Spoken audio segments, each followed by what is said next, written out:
padav, or the first junction. So now we're going to talk about three types of relationships and three types of benefits.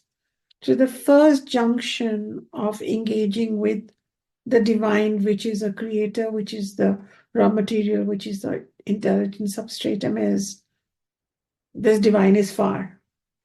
And you can probably begin with what your parents told you, or your culture told you, or your institutionalized religion told you. And we all begin here. We all begin here as children. We look at the clouds and we think God is there. We do that.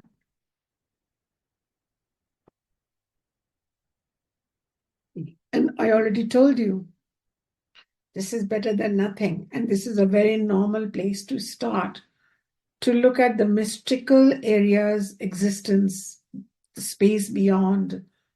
And, a lot of mythology and a lot of beliefs in different religions have been created around this junction, that God is far. It's remote from where we are. Whether we are separated happily or unhappily is part of the story that was created in our culture. But what I bring you back to is this concept of distance. It's not something you can take a material mode of transportation and reach God. At the most, you can go for a pilgrimage and feel proximity. When you are standing in nature, you feel proximity, but it is a beyond element. So the pros, the benefits of this relationship is it starts humbling the ego a bit, very necessary for the spiritual journey. And number two, something is beyond, and it's beyond our messes also, our human created messes. So we feel something is very pure and pristine. So we're willing to give that status, that Shuddha, pure status, that Vimala, blemishless status. That status, these are the names of Ishwara. Shuddha, Vimala, Nirmala, these are all the pristine, the pure, the radiant, the luminous nature of Ishvara, of that absolute existence. Now in any logical discussion, there are some pros and cons. So let's discuss what would, not a con necessarily, but at this stage, what could be the potential side effects if we don't come into more liberal dialogue around God. If we don't do that, then we may consider that distance means authority. We may think that we may buy into superstition, magic, with magic, and magic, that word I use sometimes positively, sometimes you understand what I'm saying. When I say magic here, I mean almost like unhealthy level of manipulation of something far out.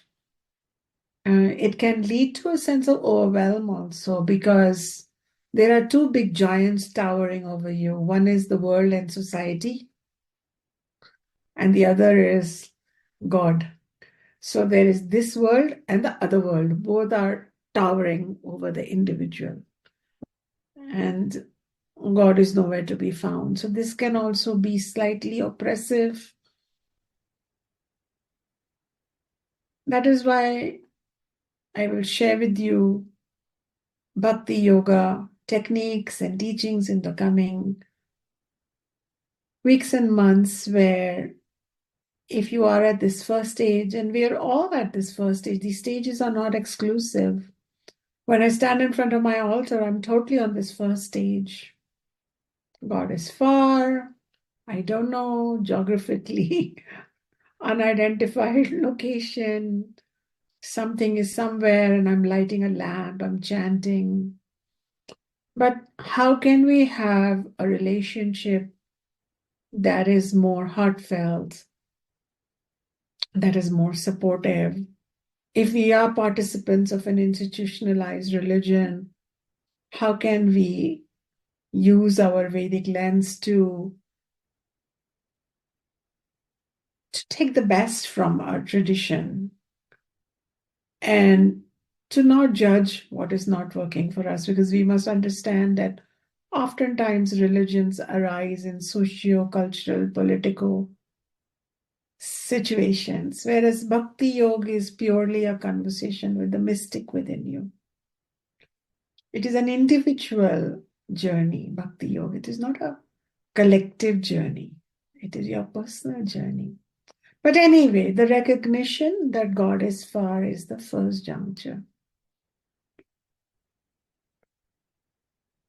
If we stay here and we have no other liberal ideas and no other progress of our journey, then we may be fine, or we may develop some allergy, some cynicism. Where is God? Show me. I don't believe it. So we may do all those kind of things. So probably because religions, prima facie, all religions teach this version of divinity, divine is far, remote. It has led to over the march of time, the youngsters turning away from it, science saying there is no proof of divinity, and cynics echoing similar thoughts.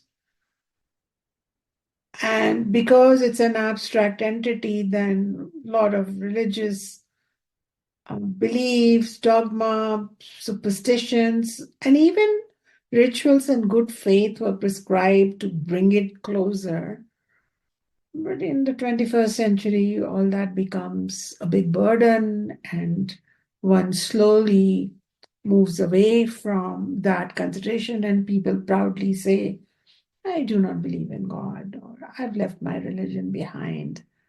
But I hope that if such people are there here in my audience, they may pause and think about that all-pervading, original, primal existence from which all existence has emerged. What must be that? And if that is the divinity, and if that is something I can connect with, then what would be the benefits of that? So this is the first step. And probably the second and third steps, I have to keep talking to you in future sessions, but I can say this much, that in the second step, we bring Ishwara closer because we have understood Ishwara as the raw material of the universe. So then Ishwara is everywhere. And that means in every person also. The benefit of that is that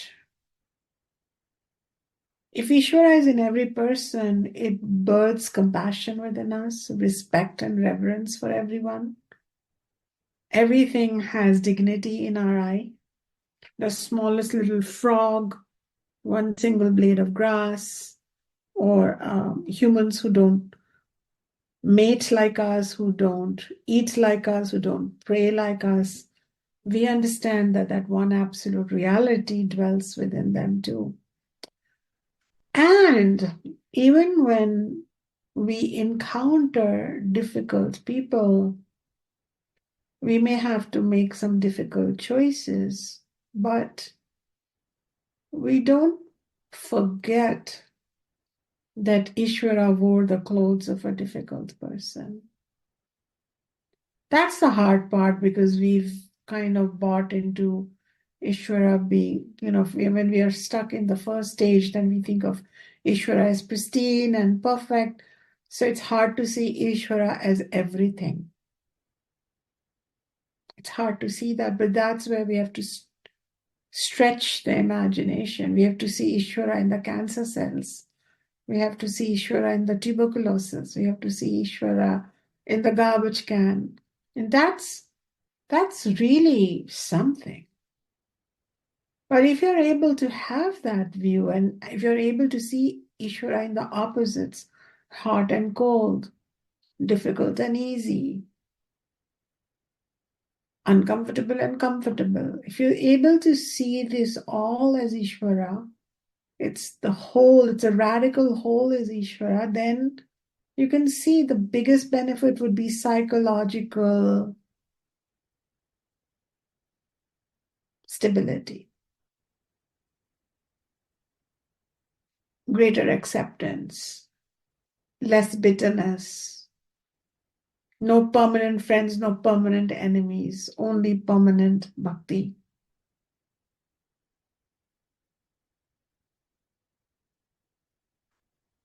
And then you realize that you're living in Ishwara's home and you're everywhere surrounded by everything that is Ishwara, then you, at some point, if you are in the path of Bhakti Yoga with a traditional teacher, that teacher will say, well, now that you're noticing Ishwara everywhere, it's time to close your eyes. And it's not that your ego is Ishvara. When we say yourself is Ishvara, it doesn't mean, that person with a name and a hobby and a profession and a paycheck is Ishvara. We're talking about Ishvara dwelling within all beings as higher selves. And so finding that spark of Ishvara, that self which is dwelling in all beings, that pure aspect of Ishvara is dwelling even in the deepest, darkest criminal. Even when the whole world gives up on you, and there is something that is still potent and powerful and miraculous dwelling within you. And countless people have witnessed its emergence in the darkest of times, the most challenging times. They've also witnessed that when they come through that darkness, they realize there was no darkness. It was not darkness, it was just a different version of Ishwara. And probably this is the final step. And the benefit of that is that in Bhakti Yoga, we don't just stay there appeasing or pleasing Ishwara. And in fact, Bhakti Yoga gives us many bhavas or ways to connect with that faraway God, not just as a judge of our character, but as Bandhu, as our friend and well-wisher. Sakha, as our friend, Bandhu is our well-wisher, relative. As Sakha means friend, as friend. So there are many such bhavas, and I'll go into them. That will be a whole satsang unto itself. But there are ways to soften and benefit from the first stage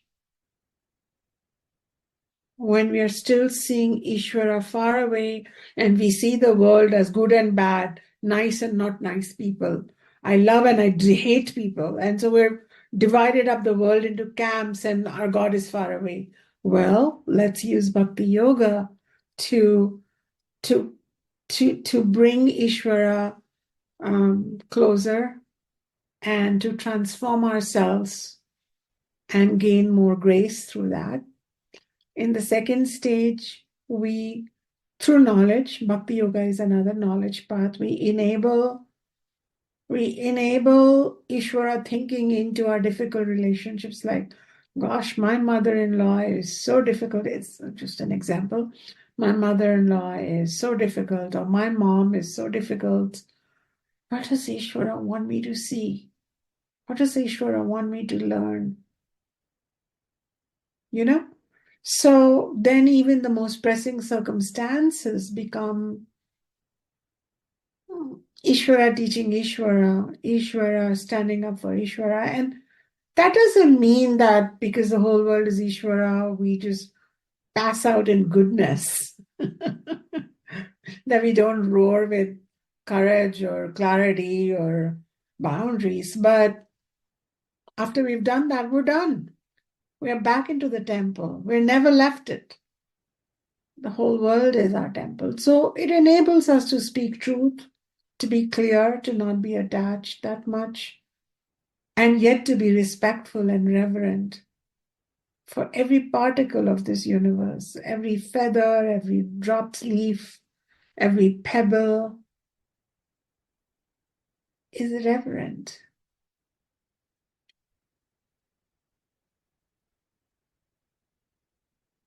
That's something. So, are there any cons or any negative points to the second point? None. There are none. Because you've already leapt in your understanding, you've already expanded in your view from seeing only Ishvara in one deity or one culturalized figure or one institutionalized way of knowing God to really having a God experience in your everyday life. Of course, this sounds very nice, but Bhakti Yoga helps make it come home. So there's more that I can impart on you on each step. And then in the third stage, you realize that if everything is Ishvara and you are part of that everything, then Ishvara is within you. In the search for Ishvara within, we start looking for something called Ishvara, and we end up finding that ultimate existence, ultimate consciousness, ultimate truth residing within us as self. So it was clearly not far away. It was not clearly all around me. It was within me, and I was just asleep. And then when I was asleep, I was looking for it far, far away or denying it. Then I started waking up, so I started encountering it and brushing my shoulders with it. And then when I'm truly awake or being awakened through these beautiful teachings, I gradually recognize that the heartburn is here and the breath is here and the sometimes crazy thoughts are here. But all that pales in significance to what's happening with my heart, and it's changing into a temple. And I am finding the presence of my higher self, my Atma, as none other but Ishwara, and Ishwara is none other but Brahman. So at this third stage, if we are to recognize, we're not able to usually, but if we are able to recognize Ishvara within, then these people are known as God realized or God awakened. They become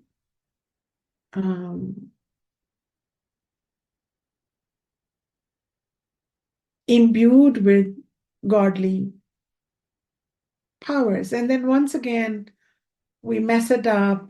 Our ego says, oh, so can they perform miracles? So can they touch me and heal my cancer or do this or do that? And I can talk about it some other time. Probably even a child can touch you and heal your cancer, because a lot of healing and disease happens through self-affirmation, because there's so much power within each one of us. So when someone encounters their godly self, their Atma within, what happens that I can share with you probably in the next satsang. What are those signs and symptoms? What happens? I'm happy to share with you. It's a beginning list. It's so huge that I can only touch the surface of it.